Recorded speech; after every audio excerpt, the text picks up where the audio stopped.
Okay, class, as I promised, I would talk about how x turns into time in this general sinusoid. With given radians, if we let x turn into time, our sine function still wants to say that that stuff inside the sine is an angle, be it radians or degrees. So if we're trying to find the sine of b times x, and we want this to represent an angle, if we as mathematicians say, let's let x be a time, that means that b has to somehow cancel out our unit of time and still be in angles. So let's do this as an example. Let's assume that x was measured in seconds, right? If x is measured in seconds, then this b here has to get rid of seconds by dividing out seconds, and I have to have an angle in here. So I'm going to put that angle in terms of radian measures. That means that I have to multiply seconds by a radian per second to get the seconds to cancel out and radians to show up. What that means then is that b has to be a rate of change of radians in seconds, and then x would be in seconds. That's why we reference b as something called its angular velocity. It's how many radians that you are actually turning in a given unit of time. So that's in our radians per second, and now we can represent this x in terms of time. It's pretty convenient when we're dealing with things that have circular motion. Motion meaning something is changing with a given rate of change, a given rate of time. So I have behind me an example dealing with a Ferris wheel, much like the one you found in your lab, part 2 on this. So what I have is I have a Ferris wheel that has a radius of 25 meters, and the ride is 5 meters above the ground. And so what I have is this is going to start off currently at this position still, that position being kind of our standard starting position when we're going around a circle. And what we're going to do is kind of fill in the blanks as to what this looks like.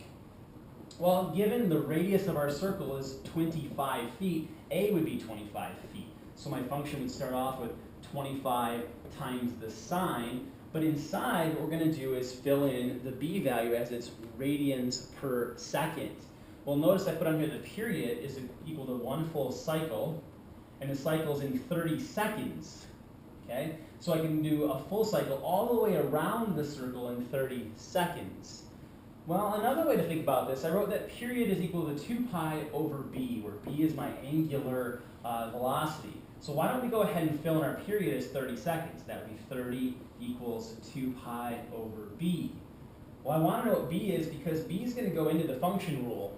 So if we solve this, there's two things we have to do. We have to multiply with b on both sides and then divide out the 30. But being that you're mostly 11th grade students, advanced algebra students, we're going to do the quick shortcut of making this b equals 2 pi over 30. Right? So that value is going to go inside in front of x, 2 pi over 30. Now we could reduce that, being pi over 15, but I'm going to purposely leave it as 2 pi over 30 so that you can see the connection, that this b value under here is the 30 seconds. We're able to do a full radius in 30 seconds.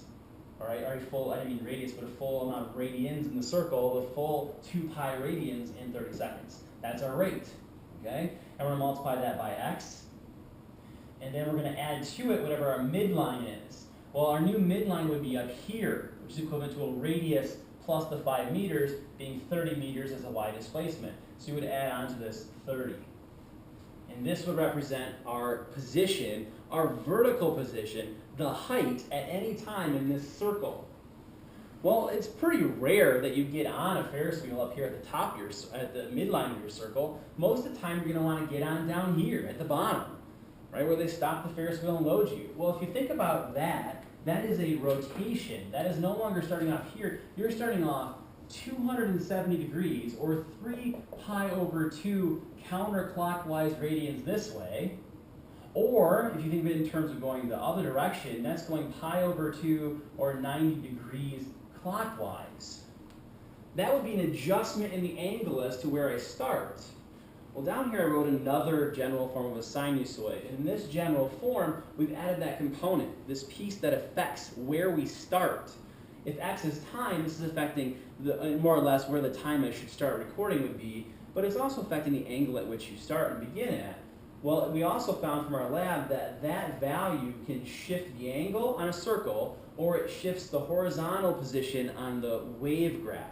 If I were plotting a sine curve, this can move left and move right. If I put in a positive value on here, a positive value is moving this right. Note, it will show up as a negative. If I want to move to the left, I would have to put a negative value in here, which will show up as a positive sign. Well, that's interesting too. Positive moves right but looks negative. Negative moves left but looks positive. Well, it has to do with the fact that the sinusoid has a negative sign in there. So things are opposite what we would think of. But this again is referring to our horizontal shift or angle shift. So if we were to instead start there at the bottom, we would have to change what we see here accordingly. So I'm going to try that same problem. I have the same radius. This number in front is still the angular moment, or the angular velocity, which we found from our 30 seconds.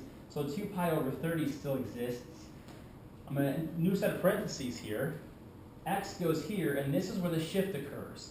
I have to decide now whether I want that to be clockwise or counterclockwise. Since most of our motion is counterclockwise, I'm going to choose the 3 pi over 2. Well, if you think of clockwise or counterclockwise motion in this setup, that's a negative direction, kind of like going anti-clockwise against the clock, subtracting minutes, right? And clockwise would be adding minutes, going this way, we'll call that positive values. So if I have to go at negative 3 pi over 2, in the formula, this would end up becoming positive 3 pi over 2. That's adjusting for the angle, and then we have to add on the y-displacement still of 30. So this function will also give you your position anywhere around the circle, given the time input of x seconds, and then this also adjusts for the position starting at the bottom instead.